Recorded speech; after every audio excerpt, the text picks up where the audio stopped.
Pessoal de casa, vocês estão conseguindo ver o slide, gente? Sim ou não?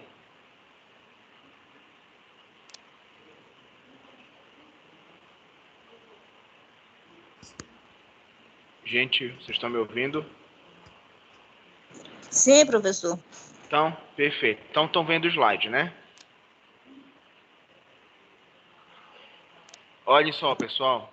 A gente tinha começado a discussão falando um pouco sobre como o fator histórico interfere no que a gente chama de qualidade em saúde. Uma coisa que é importante para a gente entender é o seguinte: desde a origem das relações humanas, a história da doença ou da saúde, ela sempre esteve agregada a fatores culturais, ou misticismo, ou coisas do tipo. Até hoje, a saúde ela está alicerçada em um dos pilares que é cultura. A cultura ela interfere de várias formas na nossa perspectiva de profissionais da saúde e na perspectiva dos usuários ou pacientes que nós temos. Nós nunca vamos poder desassociar o que nós somos como profissionais, nossa cultura envolvendo religião, preceitos e tudo mais, da visão que nós vamos ter do nosso cliente ou do nosso paciente. Os nossos olhares como profissionais, ele de uma forma direta ou indireta, sempre serão olhares julgadores e conceituais. Ou seja, nós vamos às vezes não avaliar apenas a doença, mas nós vamos classificar aquela doença como provável. Como assim, professor? Vou dar um exemplo para vocês. Alguns profissionais vão associar, por exemplo, sempre AIDS HIV a grupos homossexuais, por exemplo. Isso é um estigma causado pela doença. Isso é logicamente que é um preconceito existente sobre isso. Nesse nosso slide principal, nós temos assim: o homem ele é um receptáculo e a causa de adoecimento originalmente ela era considerada mística, né? Como assim mística? Vou dar um exemplo para vocês. Antigamente, o indivíduo, na época da Grécia Antiga, ou até antes do que isso, quando ele ficava doente, aquilo era tido como um castigo divino, muitas vezes. Ou haviam espíritos maléficos que estavam rodeando aquela pessoa. Eu pergunto para vocês, sinceramente, sem brincadeira, vocês acreditam nisso? O Rodrigo disse que sim, acreditam, né? Eu vou dar um exemplo para vocês. Vamos imaginar, às vezes, uma cena de novela aqui. Aquela pessoa, desde a juventude, é ruim, ruim, mal, mal, trata todo mundo mal. Quando ela faz 50 anos, ela tem um câncer e morre. O que é que as pessoas falam? Não, ela mereceu isso daí. Ela foi ruim a vida toda. Por isso que ela adoeceu e morreu. Então, nós ainda agregamos muito isso, né? Então, por exemplo, a gente chega e fala assim: égua, professor, eu chamei a minha amiga para lá em casa, ela olhou lá na minha sala e falou: égua do vaso bonito. Quando ela saiu, o vaso quebrou, né? Ah, professor, mas eu acredito nisso. Ah, mas eu não acredito naquilo. O que é que a gente consegue perceber? Que às vezes a cultura ela é fracionada. Você nem sempre acredita em tudo que é místico. Porque as pessoas costumam dizer que não, professor, eu não acredito nisso. Na minha religião a gente não fala sobre isso. Mas mas a inveja é verdade, professor, porque eu tinha uma planta lá em casa, a pimenteira que a pessoa foi lá, secou a planta, né? Ou seja, a gente muitas vezes tem negociado com padrões históricos, culturais, na nossa realidade. Por que isso é importante? Vou dar um exemplo para você. Já pensou se hoje a Jéssica, por exemplo, é uma enfermeira lá da Estratégia Saúde da Família, e ela faz visita domiciliar? E aí ela chega lá em casa e fala assim: olha, seu Adilson, a sua casa é muito bonita, olha. Aí quando ela sai, racha o teto da minha casa inteiro, né? Eu vou falar o quê? Eu não quero mais que essa mulher entre aqui. Puxa, gente, mas será que foi a Jéssica que fez isso? Porque a minha casa não tem mais nem estrutura, não teve arquiteto, não teve engenheiro, tá cheio de tijolo caindo. Mas a rachadura foi porque ela falou que a minha casa é bonita. A gente tem que entender isso porque o usuário do serviço de saúde, ele leva isso muitas vezes numa seriedade tão grande que ele prefere continuar doente do que seguir alguns conselhos que nós temos. Às vezes, para diminuir a azia causada pelo açaí, alguns profissionais orientam a pingar 3 gotas de limão no açaí. Pingue um pouco de limão no açaí. O cara fala, não, tu é doido, é? Tomar açaí e limão eu vou morrer. Tem gente que fala isso. Mas às vezes o cara não para pensar que o peixe frito que ele está comendo, botou limão em cima e está comendo com açaí. Né? Então, o que falta às vezes, gente, não é a informação em si, mas é a nossa forma de percepção sobre essa informação, né? Eu vou dizer uma coisa para vocês. Eu acredito em algumas coisas assim, né, que entre aspas são um pouco místicas, né? O que é significado de místico? O místico é aquilo que não tem uma explicação tão palpável e que muitas vezes acende a curiosidade humana. Acontece muito isso. Vou dar um exemplo para vocês. O que é místico, por exemplo? Eu estou aqui pensando numa coisa totalmente aleatória. Por exemplo, eu estou pensando em comprar uma passagem para ir para Paris para as próximas Olimpíadas em 2024. Aí do nada alguém fala, eu não sei porque me deu uma vontade de ir para Paris. Aí tu fala, eu estava pensando nisso agora. Isso é místico, né? A gente não sabe explicar muito bem por que acontece, isso aguça a curiosidade humana. Sabe por que isso é tão curioso, gente? É porque o ser humano ele não sabe explicar isso. O fato dele não saber explicar, isso gera muito preconceito e muitas explicações infundadas ou impalpáveis, né? Eu brinquei ainda agora com vocês falando o seguinte, que semana passada a plataforma não estava funcionando, hoje não estava funcionando por quê? Porque tinha algum aluno com o corpo fechado aqui. Aí eu falei que era o Rodrigo, né? Porque só o Rodrigo veio semana passada, hoje chegou não queria funcionar. Isso é uma explicação impalpável. Eu vou dizer isso do rapaz? Claro que não. E por que a gente não pode ficar massificando esse tipo de pensamento? Porque isso gera segregação individual ou de grupos que nós conhecemos. Então, por exemplo, se eu começo a falar isso sobre ele, as pessoas se afastam dele, literalmente. É a mesma coisa são os proventos religiosos. Às vezes você vê, quando vê alguém de determinada religião, aquilo te dá até medo. Tu fala, não, tem tudo, nem toque em mim. Olha, o cara faz isso, o cara faz aquilo, o cara fala isso. Ou seja, isso acaba criando segregação entre nós. Ontem a minha esposa estava vendo um programa na televisão, eu estava trabalhando no computador, já era tarde, acho que era umas 10 e pouco da noite, desculpa. E aí estava mostrando a casa da Angélica.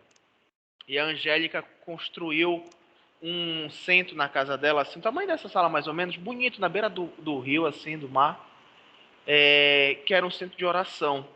E ela falou assim, eu sou católica, a minha mãe é evangélica, o meu esposo é judeu, não sei o que mais. E ela comprou um símbolo, né, uma espécie de uma pintura, algo assim diferente, que aquele símbolo, ele representa a união e o respeito das diferenças do próximo. E ela falou que naquele lugar todo mundo faz a sua reflexão. O marido, ela, a mãe, e tem imagem, tem outras coisas. Muitas pessoas podem ver isso como uma versão totalmente massificada, né? Então, por exemplo, eu originalmente, eu sou católico. A minha esposa é evangélica. Eu, nos últimos anos, só vou na igreja evangélica. Me sinto muito bem lá, entendeu? Então, eu costumo dizer às vezes que eu sou mais de Deus do que necessariamente de religiões. E aí, às vezes, tem gente que me indaga sobre algumas coisas que eu nunca tinha parado para pensar. Isso mostra que realmente, às vezes, as pessoas estão muito preocupadas com aspectos que para elas são importantes e que para você algumas vezes isso não é tão valorizado. Então, eu vou dizer uma coisa para vocês. A cultura, de maneira geral, ela é importante para cada um de nós. Para cada um de nós. Cultura não é apenas religião. Cultura são os hábitos adotados no sentido alimentar, comportamental, né, religioso, entre outros. Quando a gente for falar de educação e saúde, que a gente for para a comunidade, nós não vamos querer mudar a cultura das pessoas. O que foi que os portugueses fizeram com os indígenas aqui? Os caras tentaram simplesmente mudar todo o aspecto cultural deles, né? Ó, oh, não, vocês vão ter que ser dessa religião agora. Olha, vai ter que ser aqui e tudo mais. Nós vamos tentar observar o que no cotidiano deles pode oferecer um risco ou não. Será que qual é o seu nome, querida? Juliana. Será que a Juliana tem alguma coisa na vida dela que pode causar mal para ela? Ah, professor, eu como muito isso. Beleza. Ah, professor, eu fumo. Ah, professor, eu uso muita bebida alcoólica. Tudo bem, né? Agora eu vou dar um exemplo para vocês. É muito difícil você chegar... Qual é o seu nome mesmo, amigo? Silvio. Silvio, você toma uma cerveja, Silvio? Difícil mesmo? Então não vai dar certo o exemplo. Tu falasse que era muito... Mas olha, eu digo assim... eu vou dar o exemplo do meu pai. Meu pai tem 60 anos, 62 anos. Meu pai bebe desde cedo. Isso nunca influenciou negativamente até agora na vida dele. Meu pai passou em 3 concursos públicos, meu pai é concursado da CESP, é auditor de lá, trabalha para o Ministério da Saúde, mas todo final de semana ele toma a cerveja dele. Né, tu fez exame de colesterol, tá bom, triglicerídeos, tá bom. Ele corre na doca todo dia, né? Tá lá, atleta e tudo, saudável. Faz o cotidiano dele de exames mais de uma vez por ano, praticamente semestralmente. Aí quando meu pai fizer 65 anos, eu vou chegar para ele e vou dizer, olha, não beba mais, porque isso vai matar o senhor. Eu não posso simplesmente da minha cabeça tirar isso, né? A Grazi Massafera, aquela atriz da Globo, há um mês atrás, postou a foto da filha dela, né? Isso deu até o que falar nas redes sociais e não sei quantos anos a filha dela estava fazendo, mas vamos dizer que era 7 anos. E ela falou assim, minha filha, com 7 anos, graças a Deus, nunca colocou uma gota de refrigerante na boca. Vocês ficaram sabendo disso? Aí veio um cara embaixo e escreveu assim, aí beleza. Aí daqui a 1 ano vem um doido no Fiat Uno, mata ela atropelada. Aí, sabe, foi uma coisa normal, assustadora, porque ele quis mostrar a aleatoriedade de coisas que podem acontecer e tirar a vida das pessoas. Aí outras pessoas viram ele já falando sobre a super preocupação em saúde e a eliminação de tudo que pode, por exemplo, conter gordura, conter alguns elementos. Por exemplo, gente, existe hoje pessoas que querem de toda forma fazer uma dieta zero gordura. Gordura é importante para o corpo, porque é um isolamento térmico, nós devemos ter. Pessoas que batem pequenos índices de gordura fazem cirurgia para retirar isso. Isso é um problema de ordem fisiológica e estética. Pela procura de quê? De saúde. A saúde, entre aspas, não significa você ter zero gordura e coisas do tipo. E olha que coisa interessante. O homem ou a mulher, quando é musculoso e dividido, o padrão anatômico em saúde não considera normal esse padrão, vocês sabiam? Não é considerado normalinho. Então eu digo para vocês o seguinte, as pessoas buscam enfreadamente opinar sobre saúde sem saber o que aquilo significa. A Juliana pode comer 10 coxinhas todo dia. E daqui a um mês, ela pode estar com colesterol perfeito. O Silvio pode comer churrasco todo final de semana. O colesterol dele está explodindo. Saúde, as orientações, muitas vezes, elas vão precisar ser individuais e não coletivas. Professor, o senhor vai induzir, então, as pessoas a fazerem uso de bebida alcoólica? Claro que não. Quem quer beber, bebe. Quem não quer beber, não bebe. Pronto, é uma escolha. né? Ah, olha, eu tô com um problema no fígado. Pô, então não vai beber, cara. A gente não pode ficar fazendo isso. Ah, professor, tá aqui meus exames. Eu vou lhe falar a verdade. Eu tomo uma cerveja com a minha esposa todo final de semana. Beleza, isso é qualidade de vida. O meu pai, gente, ele é que nem eu. Ele vai chegar, vai brincar com vocês, vai conversar. Dificilmente está estressado, né? É uma escolha de vida. Outras pessoas não. Bom, outro pensamento importante é baseado sobre o que a gente chama de desequilíbrio de elementos, que foi uma conceituação. Olha, pessoal de casa, eu passei o slide, eu não sei se passei para vocês, acho que sim, tá? É o que nós chamamos de desequilíbrio dos elementos da natureza. Quando a gente olha para essa imagem, que representa o equilíbrio, né, das partes, o que é que os chineses há milênios falavam? Eles diziam que quando o ser humano ele tem uma desordem de qualquer aspecto, como uma desordem mental, como uma desordem biológica ou como uma desordem social, isso iria influenciar progressivamente as outras ordens. Significa dizer o quê? Mente sã, corpo são. Mente doente, corpo doente. Há milhares de anos eles falavam isso. A OMS só trocou o novo conceito de saúde há poucos anos e determinou que saúde é de equilíbrio social, mental, né, e biológico. Pergunto para vocês, isso é verdade, gente?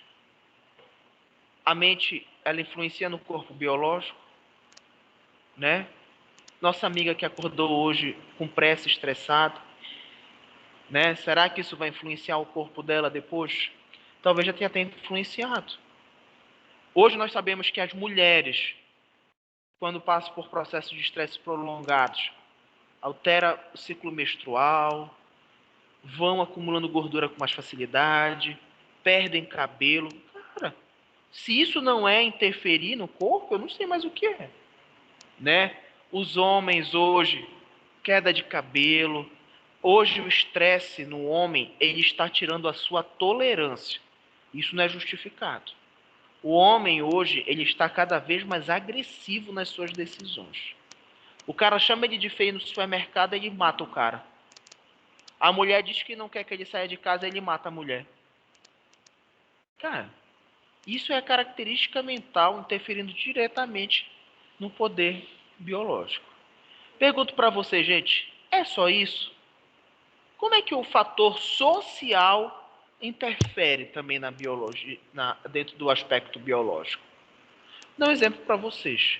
De 2014 para cá, aumentou em 25% as pessoas com lesões pré-existentes nas vértebras superiores cervicais. Por que isso está acontecendo? Né? Ó, é isso mesmo. O ângulo errado, dependendo de como se faz, ele gera uma pressão até de 40 quilos sobre a vértebra. E muitas vezes as pessoas ficam direto, né? Cara, eu estava uma vez na cama, deitado, eu levantei meu celular para ver o que tinha. O celular escapuliu da minha mãe, bateu na minha boca, abriu meu beiço.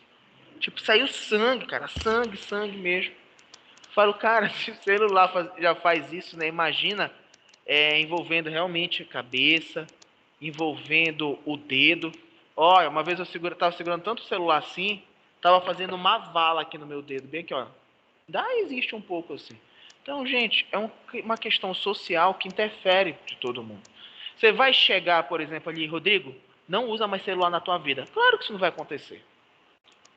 Mas isso é exposição que nós permitimos. Minha esposa estava falando com o primo dela ontem. O filho dela tem 3 anos. 3 anos. Ele falou para ela que o filho dele está de castigo e não vai mais usar o celular porque ele não sai do celular. Cara, o menino tem 3 anos de idade. Ele já está ficando de castigo, não vai mais usar o celular porque ele não quer sair do celular. Sendo que dos 0 a 1 ano, esse menino praticamente só mamou. não sabia nem o que era a vida. Eu fico me perguntando, cara, como é que isso acontece? Como é que isso acontece, gente? É ofertado, é mostrado isso à criança. É um método de refúgio, por exemplo, para a criança não chorar, para a criança não perturbar. E aí a minha esposa fez um comentário, eu estava vendo na ligação, muito curioso, que ela falou, a minha avó, né, teve 27 filhos, né, lá no interior de Bragança. Esses meninos tinham celular? Não tinham de energia. Não tinha o celular, não tinha televisão, né, ajudava a fazer algumas coisas. Como é que fazia isso? Não sei, né? Mas, por exemplo, quantas vezes a gente vê, gente, em qualquer lugar, as crianças que estão cada vez mais dependentes da tecnologia. A Holanda está fazendo uma propaganda agora, falando sobre os riscos da internet, e foi uma propaganda um pouco forte, né? Gente, isso foi incrível. Vocês podem procurar na internet depois. Eles pegaram 2 atores pornô, uma mulher e um homem, né? E botaram roupas assim neles, tipo uma sunga, uma cueca, uma roupa mais assim sensual. E eles fizeram uma geolocalização dos acessos pornográficos dos computadores de uma cidade. E pelo, sei lá, pelo login do computador, alguma coisa, eles viram quem era menor de idade. Sabe o que o governo fez? Eles fizeram os atores irem na casa batendo e falaram, por exemplo, assim: o seu Rodrigo está aí, a criança.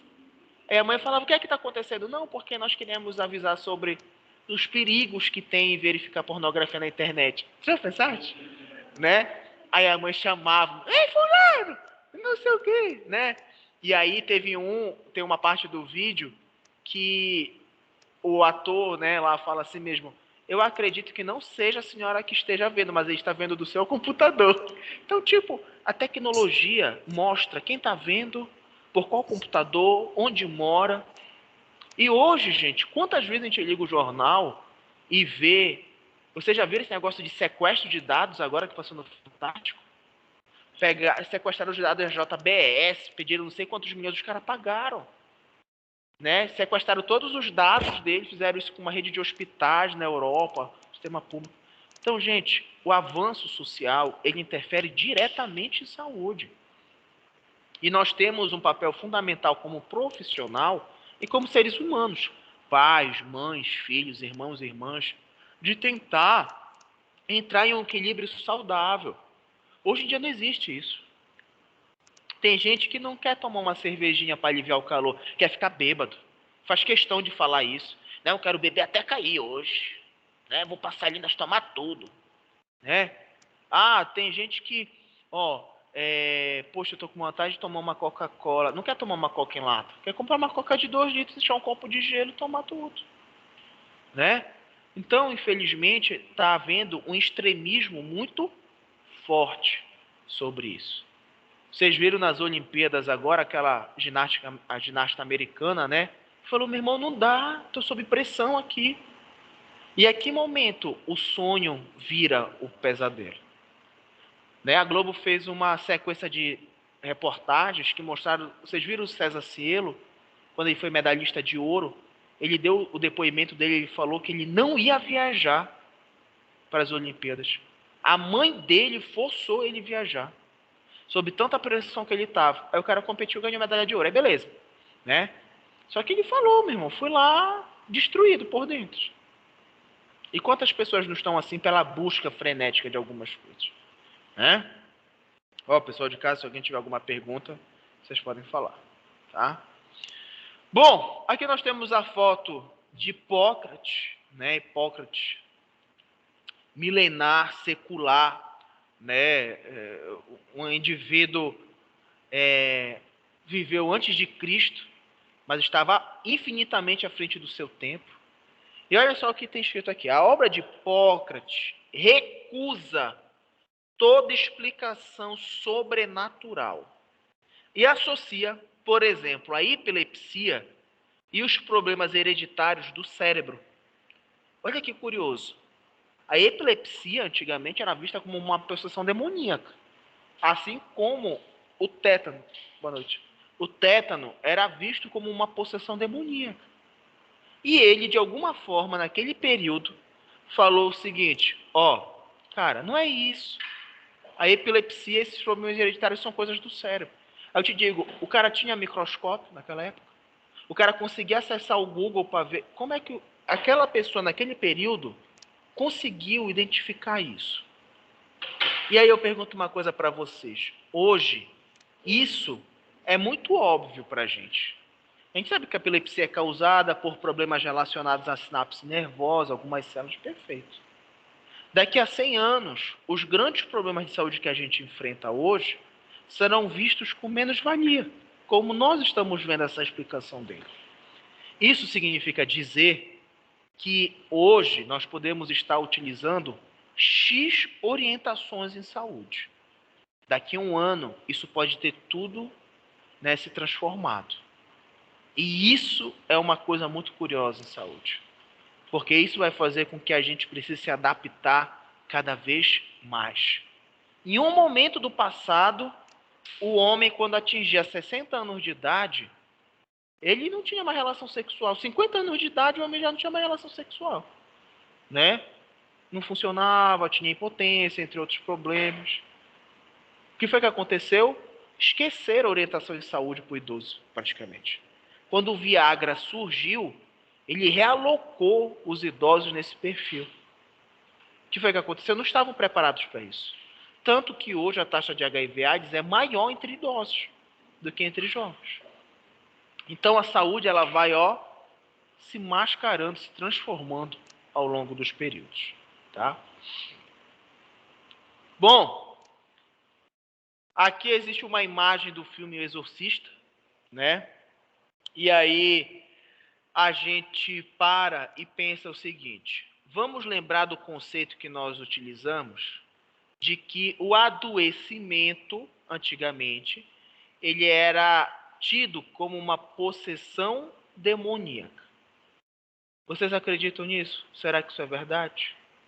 Será que hoje, quando a gente tem uma dor de garganta, é um mal que existe ali na garganta, sobrenatural?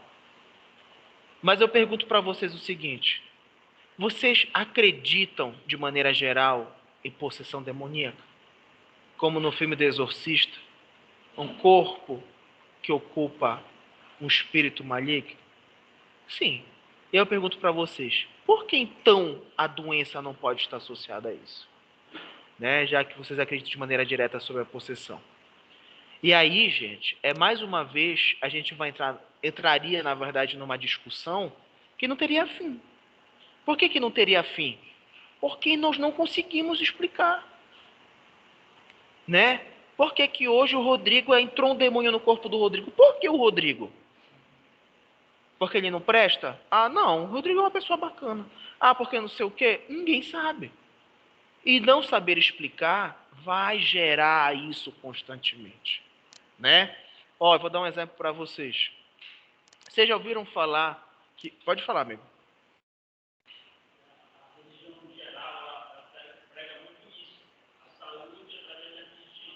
Sim.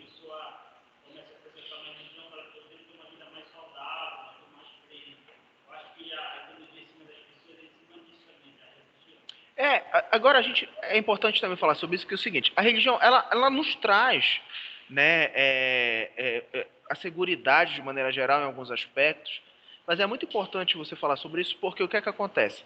Chega um momento onde as pessoas estão condicionando tudo a esse aspecto, né? Mas o que é o melhor de tudo é o seguinte: se você tiver, por exemplo, lá no seu consultório, né? E você fala, vamos dar um exemplo qualquer. Um exemplo qualquer. Você precisa, de alguma forma, pedir para aquela pessoa, falar, olha, você vai ser internado agora, porque você está no estado grave. E aí, está lá no estado grave, você chega para a família dela e fala, olha, nós vamos precisar de doação de sangue. Aí a família fala, não, ele não recebe sangue porque a religião dele não permite. Aí você vai dizer o quê? Tu é burro? teu filho, o teu marido vai morrer. É isso que vocês vão falar? Não. Vocês sabem que é uma livre escolha, né? Por mais que ele morra, a família não autoriza, não autorizou, pronto. Acabou a história. Professor, ele vai morrer, vai morrer. Né? O que é que a gente pode fazer, gente? Né? Isso está relacionado à aceitação de vários aspectos. Vocês podem olhar para esse exemplo do sangue e falar, professor, isso é um absurdo. Como as pessoas que estão por aí pelo Brasil falam, isso é um absurdo. Aí chega em casa, bate na mulher, bate no filho, abusa sexualmente de alguém. Né? É fácil, às vezes, a gente olhar para o outro e falar, olha, aquele ali tá errado, não sei o quê. E aí chega fora, acontece algo do tipo. Né? Então, isso mostra para vocês que nós não estamos aqui para aprender sobre tudo que envolve cultura e saúde. Mas nós estamos aqui para aprender a magnitude que isso tem dentro do processo de doença ou de cura. Tá? Bom, em 1650... Professor, Diga, querida, pode falar. dê mais uma explicada nesse assunto aí que eu não entendi muito bem. Não, eu estava falando, pessoal, o seguinte, que nós não vamos conseguir, por exemplo, aprender tudo que está relacionado à cultura, né? A religiosidade, aspectos culturais relacionados à saúde. Nós estamos aqui apenas para aprender que ela é muito grande. A cultura, ela é um fator que interfere diretamente na saúde ou na doença, entendeu? E nós não queremos modificá-la. Nós queremos ajustá-la, entre aspas, a padrões melhores de vida. Tá bom? Bom, gente. Ok. Entre 1654 e 1720 foi quando a gente teve o início de algumas teorias que puderam explicar de uma forma melhor a questão do adoecimento. Foi onde, por exemplo, nós tivemos a origem da teoria do contágio, né? A teoria do contágio, ela nos diz que o ar que nós respiramos, ele é extremamente contaminado, né? Então, por exemplo, se a gente para aqui na sala, olha para as paredes estão limpas, o teto está limpo, e aí a gente para e pensa, o nosso ar dentro dessa sala, ele é muito contaminado? Ele é muito contaminado. Se você olhar para o foco de luz do projetor perto, você vê aquilo tipo uma poeira. Aquilo não é só poeira ou sujeira, aquilo é ovos de insetos. Aquilo são micro-organismos, tirando as bactérias que a gente não enxerga. Então o ar, por natureza, ele é contaminado. E é por isso que se a gente deixar um alimento em cima da mesa, em 3 dias ele está apodrecido. Não é porque o trigo do bolo... Não tem nada a ver. Isso tem a ver com o ar que nós respiramos, né? Então foi a partir daí que descobriu-se que o meio ele é contaminado. Vocês já viram uma imagem ou um vídeo de uma mulher quando ela vai ter cesariana que colocam bem aqui um pano na altura do rosto dela e o braço dela está assim? Vocês já viram? Muitas vezes o braço ele está contido numa estrutura. Às vezes, para verificar a pressão, mas sabe qual é o fundamento maior dos braços contidos? É que ela não tenha um reflexo e toque na cirurgia. Porque se ela tocar, ela contamina o sítio cirúrgico, né? Olha que pensamento, né? A ponta dos dedos contaminar, né? Então, gente, isso nos mostra como a saúde em questão de prevenção e de entendimento evoluiu, né?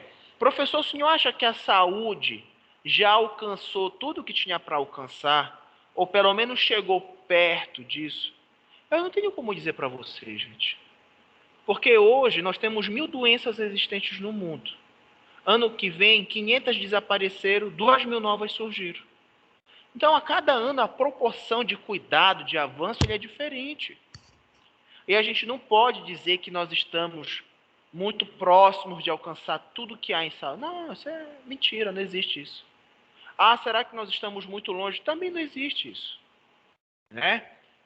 boa noite, nós temos vários avanços existentes que nos mostram melhor qualidade de vida, mas que daqui a pouco não vai existir. Vou dar um exemplo para vocês. Na minha opinião, gente, quando a gente fala de doença sexualmente transmissível, quando a gente fala de gravidez indesejada, a maior invenção que surgiu no mundo foi o preservativo, a camisinha. Ele é usado com 100% de eficácia? Não. O pessoal esquece de usar, não compra. Não... Então, a minha avó falava que na época, quando eu era mais jovem, tudo, a mulher, quando ficava menstruada, elas usavam uma toalhinha. Né? Hoje em dia tem absorvente interno, tem absorvente normal. Né? Hoje a mulher ela toma até o anticoncepcional que ela nem menstrua. Olha a evolução que se fez, né, em poucos anos. Então, isso nos mostra como existem vários aspectos evolutivos que vão interferir ou não. Tudo bom, querida? Veio lá de Coraci agora. É, galera, tá fogo. Bom, a Revolução Industrial, ela nos causou uma nova perspectiva de medicina social. Antigamente, olha que curioso, a gente pensava apenas na saúde no ponto de vista individual. Pouco se pensava no que a gente chama de saúde coletiva ou saúde social, né? Por exemplo, se a Juliana hoje está gripada, ela tem muita chance de passar gripe para todo mundo aqui. Se ela está com uma doença contagiosa, ela pode muitas vezes contaminar os outros, né? Antigamente não se tinha muito esse cuidado, né? Então, pacientes aleatórios com várias doenças conviviam juntos, porque acreditavam, não, tá doente, tá doente. Aí pegava o cara que estava com uma doença contagiosa, botava que estava com doença mental, aí virou aquela salada de fruta de adoecimento, né? E aí nós temos essa fala. A desterritorializada, a pessoa, antes vista por inteiro, né, como mente, corpo e espírito, perde o seu centro e fica nas mãos manipuladoras do poder. O que é que ele quis dizer com isso? Que o processo produtivo, a inserção de um novo padrão de trabalho, levou o indivíduo ao adoecimento, né? Pergunto para vocês, o trabalho adoece o homem hoje? Em vários aspectos, a gente viu isso semestre passado, né? Então, a nova revolução industrial, além de nos trazer o avanço em tecnologia, ele nos trouxe também o adoecimento social, né? Então, olha só, gente, nós não estamos aqui para discutir o que é certo e o que é errado, tá? Mas olha, eu vou dar um exemplo para vocês. Hoje em dia, na minha opinião, tá? Tudo é mídia social. Tudo precisa estar no Instagram ou no Facebook ou coisas do tipo. Ó, a Jéssica chegou, já postou lá no Instagram. Aula hoje, 7h20 da manhã. Né?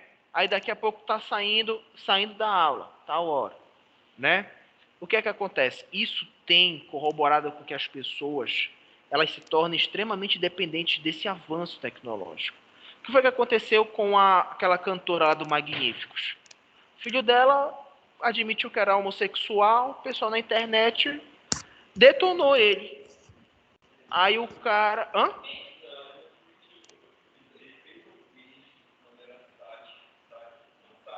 Sim. Ah, eu pensei que fosse, porque eu vi uma reportagem dizendo que ele tinha... Foi. Sim. Olha lá. E aí ele se matou. Aí teve uma outra artista, não era uma cantora muito famosa, que ela fez alguma coisa, e aí falaram que iam deixar de seguir ela. Ela falou que ela estava perto de se matar, porque ela estava perdendo os seguidores dela. Eu digo assim, existe um ponto em que isso reflete dinheiro e sustento, mas tem um momento em que isso é, né, pura acúmulo. Né, vocês viram que fizeram aquela denúncia que a Carol Conká, quando saiu, acho que tinha comprado não sei quantos mil seguidores, né, milhões da noite pro dia, aí tu vê aqueles árabes, né, lá no Instagram e tudo mais. Então, gente, é uma busca enfreada por alguns aspectos que, para mim, não tem muita lógica, sabe? Tipo assim, vocês vão entrar, por exemplo, lá no meu Instagram, tem 3 coisas lá. É foto de jogo do Papão, foto com a minha mulher e agora da barriga com a minha filha. Só tem isso, pode entrar lá, né? Esse negócio de, hoje estou aqui com a Jéssica no início da aula também. Não tem isso, vocês não vão ver isso, né? Mas não estou criticando quem faz, só estou falando que às vezes isso fica doentio. É um aspecto trazido, né? A busca, olha, uma vez eu vi uma reportagem na televisão, essa busca da Revolução Industrial, do capitalismo em excesso, né? A mãe estava dando uma reportagem numa favela no Rio, e aí estavam fazendo uma reportagem sobre os custos envolvendo roupa e alimento, né? Tá, isso faz anos, gente. Eu estava na faculdade na época. E aí o repórter falou lá para a mulher, e aí como é que tá? E ela estava do lado da neta ou da filha, que era adolescente. Ela falou assim, não, é muito difícil, sabe? A gente batalha todo dia, eu trabalho fazendo, eu vendo comida, eu sou diarista. Às vezes a gente quer comprar uma calça para ela, né? E é muito difícil, uma calça para ela é R$ 800. Eu falei, cara, né? E a menina lá toda, né, e tal. Vocês lembram? Eu não sei se vocês são dessa época que tinha negócio de calça da gangue, que tinha aquele olho da mulher da égua, cara, que era caríssima, aquelas calças, era um negócio assim. Eu nem me lembro o que era, porque eu nunca usei aí. Aí o que é que acontece? Cara, é uma questão cultural, né? É um padrão cultural, né? Eu compro calça, porque eu preciso mostrar que eu posso comprar essa calça. Isso não tem reflexo. Porque você compra calça e em casa não consegue comprar comida. Né? É porque eu preciso ter um celular da hora. Compra o celular e aí tá devendo cartão, parcelou o celular de 48 vezes, vai passar 4 anos pagando o celular. Aí por isso que às vezes o celular quebrou uma película, é um choro absurdo. Né? Uma vez eu conheci uma moça lá que ela fez o seguinte, ela queria porque queria comprar um celular bom. Aí o pai deu um valor, ela passou no cartão outro valor, pediu dinheiro emprestado pro padrinho dela sem um pai saber. E não sei o que, aí botou, comprou, aí roubaram o celular. E rapaz, essa menina, ela tava em depressão mesmo severa. Porque era o celular dela e tudo mais, não sei o que. E falei, então, gente, às vezes a gente precisa tomar muito cuidado com alguns caminhos que se toma dentro desse processo. Porque a doença do milênio são as doenças mentais depressivas, os transtornos de ansiedade, entre outros. E tudo o que relaciona-se ao nosso dia a dia faz isso com a gente, né? A comida, vou dizer uma coisa para vocês. Todo mês eu brinco com a minha esposa, que aí eu falei que o meu cartão veio altíssimo, por exemplo. Aí o que é que acontece? O meu cartão é cadastrado no iFood. Aquilo, gente, é uma praga. O iFood. Eu passo 2 dias, por exemplo, eu viajei para Bragança, quando foi ontem à noite, o iFood manda aquela mensagem, né? Tipo, ei, cara, cadê tu, né? Toma um cupom aqui de R$ 20, vem consumir e tal, né? Então, e hoje é muito prático, né?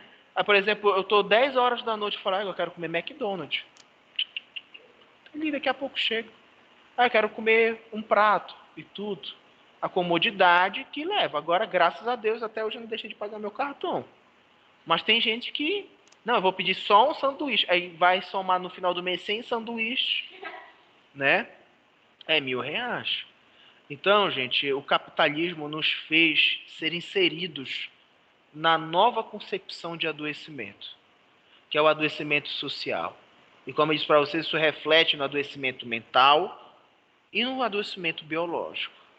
E isso nos faz observar que daqui a 5 anos, daqui a 4 anos, nós vamos ter novos padrões de adoecimento social, né? Hoje a gente está ali baseado no negócio. Ontem passou no Fantástico, não sei se vocês viram, a lei que estava falando sobre nude, que falou que na pandemia, estourou, era nude para todo que era canto e tudo. Aí a repórter do Fantástico falou, gente, não tem problema mandar um nude, né? Mas você tem que saber o que você manda. A mulher estava ensinando como mandar um nude. Olha, você cobre tatuagem que pode identificar você, cobre o rosto, não sei o quê. Falei, cara, que loucura, né?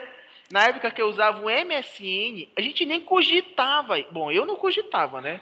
Eu não sei como era a vida de vocês, mas pô, era um negócio assim absurdo, né? Até porque antigamente, quando eu tinha celular, mandar uma imagem pelo celular levava 24 horas.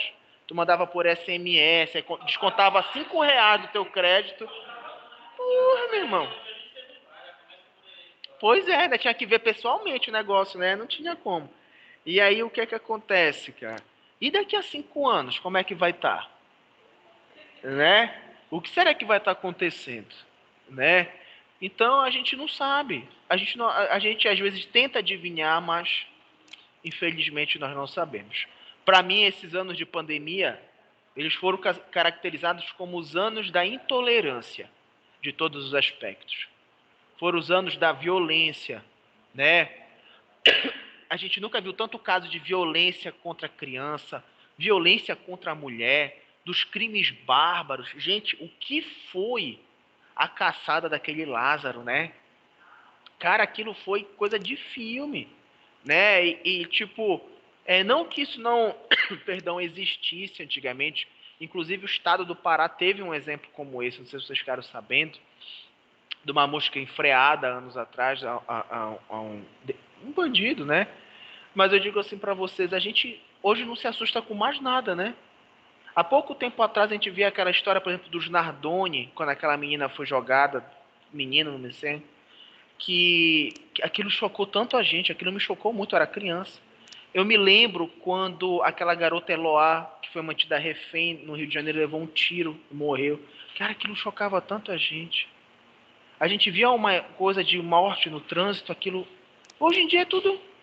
A gente vai sair daqui, vai pegar aqui o Facebook, vai estar assim, ó, idoso foi atropelado na BR e morreu. A mulher do fulano de tal foi agredida. Diga, querido.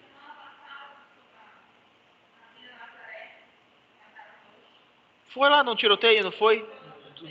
Pois é. Então as coisas pra gente, elas estão perdendo a sensibilidade também. Isso nos mostra como nós estamos mudando socialmente. Isso ainda vai piorar um pouco. Porque hoje, eu não sei se vocês perceberam, mas até as perdas próximas já estão perdendo um certo impacto. Né? Olha, o fulano, tu lembra? Morreu. Foi mesmo, foi. O que aconteceu? Pegou o Covid, morreu. Foi, cara, Covid não presta. Pronto, foi a história. Né? Antigamente aquilo ficava, meu Deus. Aí a minha avó falava que quando morria alguém, ela falou que fechavam as janelas da casa e ligavam a televisão por uma semana. Hoje o pessoal não vai nem pro velório. Olha não, Diego, pô, que triste, né? Era uma grande pessoa, morreu a história. Né? Tudo é uma forma de interpretação da nova realidade. Certo, querida? Você ficou pensativa? Deixou de dar tchau para alguém? Não? Bom, e aqui a gente cai sobre essa imagem que nada mais é do que o crescimento, né, anormal dos grandes centros urbanos. É claro que isso também é um reflexo de um processo capitalista. Não estou dizendo para vocês que eu defendo o socialismo e aprovo o capitalismo ou o contrário. Não. Eu primeiro, porque eu nem cientista político eu sou. Né? Eu não vou dizer para vocês que eu não gosto do capitalismo. Né? Poder comprar o seu carro, livre escolha, viajar, comprar um relógio diferente, um celular legal. Não, beleza. Mas eu digo para vocês, percebam como isso cada vez mais segrega muito mais as pessoas. Segrega porque hoje tudo é apoiado no fundo financeiro. Você comprava feijão antigamente a R$ 1,99 o pacote. Quanto é que está o feijão hoje? Para quem tem uma condição extremamente boa financeira, isso não faz a diferença nenhuma. Isso não faz diferença nenhuma. De R$ 1 para R$ 5, professor, vem 10 sacos aí de feijão. Mas para quem luta por R$ 1 todo dia, isso é um crescimento absurdo. Como eu falei para vocês, o Fantástico também mostrou. Diga, querida. Aqui em Belém ainda é mais barato. Lá em Curralinho está R$ 10 o quilo do feijão. Ó, Carmen falou que em Curralinho está R$ 10 o quilo do feijão. Já pensou? Pois é. E aí eu digo para vocês, mostrando o Fantástico, as pessoas numa fila para pegar osso de boi, né? para dar uma encorpada no caldo do feijão, que agora é o feijão, sei lá, que é um feijão fracionado, esqueci o nome, que vende, que esse feijão não era permitido nem a venda, era usado para ração de bicho. E agora estão vendendo que ele é mais barato, o pessoal está comendo. Eu falei, cara, isso é absurdo, gente. As pessoas estão tendo um retrocesso incrível em alguns aspectos. Entendeu? E aí o que é que acontece? Carne, né? Por exemplo, eu não vou esconder de você, churrasco, para mim, eu faço quase toda semana. Pô, cara, dá pena. Porque, olha, eu gosto de comer churrasco de picanha. Mas eu compro um assado de tira, às vezes, uma fraldinha e tudo mais. Mas qualquer carne tá cara. Aí tu vai ver, eu tava vendo uma vez no supermercado que falaram que antigamente o alimento mais em conta que tinha era a lata da sardinha e a lata de carne em conserva. Hoje em dia, não, cara, não tá mais assim tão barato. O ovo, né, era 10 centavos. Eu me lembro quando o ovo era 10 centavos. Eu não sei se chegou a ser mais barato do que isso alguma vez. Mas a minha mãe me dava R$ 1. Eu ia comprar lá na esquina de casa, vinha com um saco cheio, 10 ovos, cara. R$ 1. Quando não furava o saco. A minha irmã uma vez deixou cair o saco, veio chorando com o saco, mas ainda ficou uns inteiros. Mas eu digo assim para vocês, eu digo para minha esposa que nós somos bem-aventurados e muito abençoados, porque nós, graças a Deus, nunca entramos no supermercado e deixamos de trazer algo porque a conta não batia, a gente talvez não tivesse dinheiro. E eu digo assim, é muito triste a gente ver famílias que estavam tão acostumados a algum hábito e, por exemplo, tiveram que modificá-lo radicalmente. Na época da pandemia, quando as pessoas começaram a doar cesta, eu vi uma reportagem que o cara falou que eles deixaram de receber cesta. Aí falou, você deixou de receber cesta? Deixei. E, inclusive, hoje, nós damos cesta básica para quem dava cesta básica para gente. Né? Cara, é complicado demais. Você vai no supermercado, você compra um saco de laranja, um sabão em pó, um saco de batata, vai dar R$ 100 no supermercado. Quando eu era criança, eu ia com a minha avó no supermercado, a minha avó era doida. Ela dava um carrinho para eu ir com a minha irmã pegar o que a gente queria. Biscoito, né? Tudo que era comida nossa a gente pegava. Nescauzinho, era todinho, era biscoito, chocolate. Só besteira, só fazia isso. E detalhe, quando a gente ficou maior um pouco, a gente morava perto do supermercado, eu acabava as compras, virava no carrinho do papai e dela e ia embora para casa com a minha irmã. Porque a gente era abusado, né? E meu pai andava com o carrinho, a minha avó andava com o carrinho e eu andava com o carrinho com a minha mãe. Naquela época, o papai ainda não tinha carro, a gente fez uma vez no supermercado tão alto que a gente voltou em 2 táxis para casa. Eu achei aquilo o máximo. Aí, detalhe, o supermercado deu tão caro, foi uma coisa tão absurda que eu nunca tinha visto aquilo na vida. O supermercado deu R$ 450. Falei, gente, isso é uma fortuna. R$ 450. E é para 2 táxis.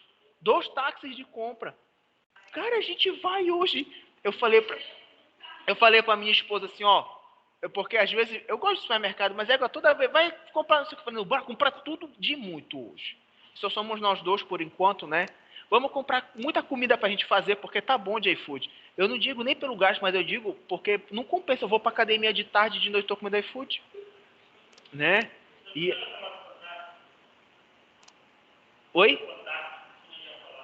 Foi aquele do osso. Foi. E aí, o que foi que aconteceu?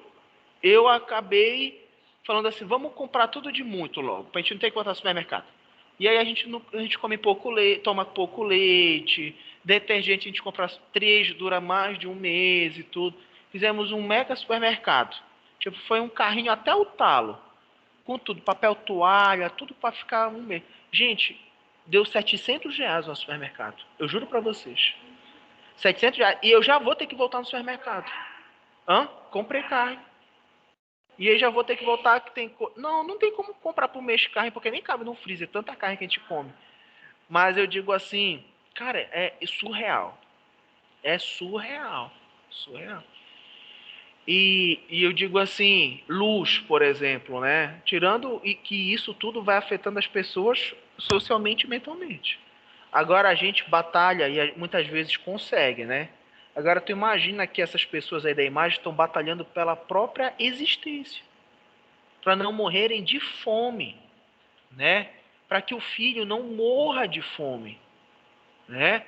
Então, olha as pessoas que moram em situações de saneamento, né, como essa, expostas, né, a vários agravos, simplesmente por um elemento, a falta de dinheiro ou de oportunidade, né? Então, é muito complicado a gente olhar às vezes para o nosso paciente que mora numa situação como essa e a gente não sabe o que fazer. Como é que eu vou pedir para ele se alimentar bem? Se ele não tem dinheiro, se a gente não tem... Às vezes a gente até tira para ajudar. Como é que eu vou falar para ele ter cuidado com parasitose? Olha onde ele mora, né? Isso nos limita como profissionais, infelizmente, tá? Gente, essa imagem aqui é uma imagem da época da famosa gripe espanhola. Vocês já ouviram falar sobre a gripe espanhola? Já. Eu não sei se eu comentei com vocês a aula passada a respeito da gripe espanhola, mas hoje, no mundo todo, no planeta Terra todo, nós temos aproximadamente 4,5 milhões de mortes causadas pela Covid-19. 4,5, né? A gripe espanhola matou aproximadamente 30 milhões de pessoas no mesmo período da Covid. Cerca de 2 anos, mais ou menos, que durou. Inclusive aqui no Brasil foi lá por perto de 1918, mais ou menos, se eu não me engano. Dizem que a guerra mundial, quando os soldados voltaram para os seus países, eles transportaram, né, o vírus da gripe espanhola. Vocês sabem qual é o vírus que causa a gripe espanhola? Ele é um vírus famoso. E eu vou dizer uma coisa para vocês: vocês são vacinados contra a gripe espanhola. É o vírus H1N1. É o vírus que causava a gripe espanhola. Hoje ele está modificado. Todo mundo deve ter vacina aqui do H1N1. Hoje é uma coisa H1N1, besteira, ninguém liga para isso. Não vou nem tomar vacina. 30 milhões de pessoas. Considerada a maior pandemia que a humanidade já viu. Né? Daqui a 100 anos vão olhar Covid, aquelas pessoas morreram de Covid. Credo, nem acredito nisso. Né? E aí, gente, eu digo para vocês o seguinte. O presente, ele reflete muitas vezes o passado. Por que eu vou dizer isso para vocês? Eu vou dar um exemplo, mas prestem atenção muito bem no que eu estou falando para vocês. Eu não tenho posicionamento político nenhum. O que eu estou contando para vocês é apenas um exemplo. Quando a gripe espanhola chegou no Brasil, as autoridades locais não sabiam muito bem o que fazer. Claro, uma doença nova, ninguém sabe como se coisar. No início, principalmente no estado do Ceará, a gripe espanhola chegou por um lugar chamado de Ponte Metálica. Essa ponte existe até hoje em Fortaleza. Na época, o governo cearense ele quis esconder, né, a dimensão da doença. Inclusive, eles limitaram a imprensa de falar sobre isso. E a imprensa tratava a doença como algo não tão sério, como se fosse uma gripe. Quando a doença explodiu, foi que deram o real valor da sua sintomatologia e da sua patogenia. Nesse período, o governo federal, em 1918, tentou tratar a gripe espanhola com uma medicação chamada sal de quinino. O sal de quinino ele era tratado também para o tratamento da malária. Quando passou 4 anos do início da gripe espanhola, o sal de quinino teve uma reformulação na sua forma farmacêutica. E virou, sabe o quê? Cloroquina. Isso significa dizer que em 1918, o Brasil tentou tratar a gripe espanhola com cloroquina. E hoje, mais de 100 anos depois, a gente passou pelo mesmo processo de pandemia, de um pouco de demora de identificação da gravidade do que foi a pandemia, porque enquanto a pandemia estava ligeiramente andando pelo mundo, teve carnaval, né? Olha, gente, cuidado, fiquem... É mentira, tá todo mundo na rua. Isso em todo mundo, gente. No Brasil, principalmente. Olha, não sei o quê, e tava assim, e aí discutindo vários aspectos, porque a pandemia veio para reformular vários pensamentos. Ah, tu é a favor ou tu é contra o lockdown? Olha, tu é a favor ou contra a máscara? Tu é a favor ou contra a cloroquina? Cara, não interessa o que é. Cada um tem que fazer a sua prevenção de alguma forma. Só não exponha os outros, né? Isso não é o direito de ninguém. E tivemos mais uma pandemia tentando ser tratada pela cloroquina. Isso nos mostra como alguns padrões de interpretação de doença, eles não vão mudar. Talvez daqui a 100 anos ou 200 anos, como é o padrão, quando chegar uma nova pandemia no mundo, a gente peça pelas mesmas indagações. Essa imagem parece ser tão antiga, mas daqui a 50 anos os nossos netos vão estar na escola e vão ver uma imagem da gente na época da Covid. Essa imagem talvez nem apareça mais, né? E os nossos tataranetos vão enfrentar uma nova pandemia com novos aspectos. Alguma pergunta até aí? Diga, querida. Não?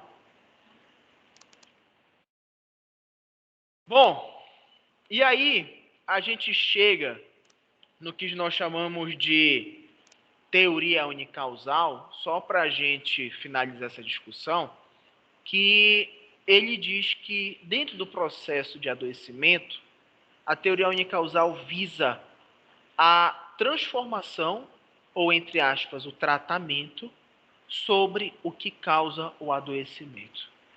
Gente, não é meio óbvio isso? Por exemplo, está morrendo de fome? Vamos dar comida. Não tem saneamento? Vamos fazer saneamento. Poxa, olha o que está acontecendo ali. Tem risco de contaminação? Respeita a casa do animal, não mexe na floresta. Tudo isso é óbvio, gente. Pensado há séculos atrás. Isso é feito hoje em dia? Claro que não. Gente, se você tem lá um mato, lá na tua casa, um mato enorme, ou lá do lado da tua casa um terreno que é só mato, tem tudo lá. Tem cobra, tem rato, né? Tem outros animais. Se tu corta todo o mato e não mata os animais, o que vai acontecer com os animais? Eles vão pular o muro da tua casa, né? Aí a gente para, professor, por que não faz saneamento básico em alguns lugares? Não sei, gente. Isso é uma questão lá política que eu não sei dizer para vocês. Professor, por que nunca houve alguma ação 100% eficaz para tentar lidar com a fome? Não sei.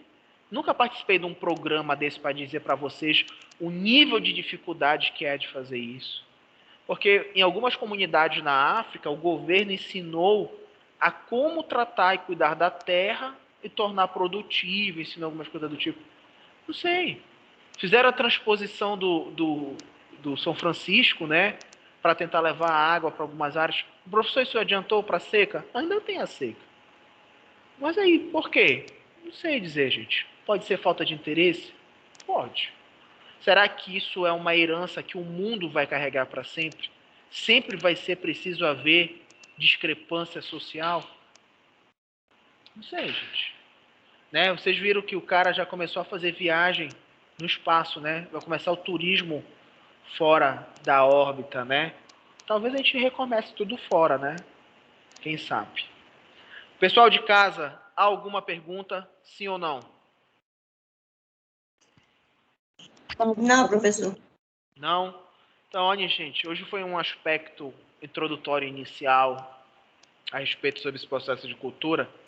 E a partir da semana que vem a gente vai começar a falar sobre educação e saúde, propriamente dito. Eu reforço aqui com vocês, inclusive está sendo gravado aqui, o pessoal de casa, o pessoal daqui. Gente, não deixem de comentar depois com a coordenadora nova de vocês a respeito dos problemas que nós estamos tendo inúmeros com a plataforma. Eu já vou fazer minha parte, tirei uma foto, vou mandar para ela, mas tentem reafirmar isso, reforçar. Oi?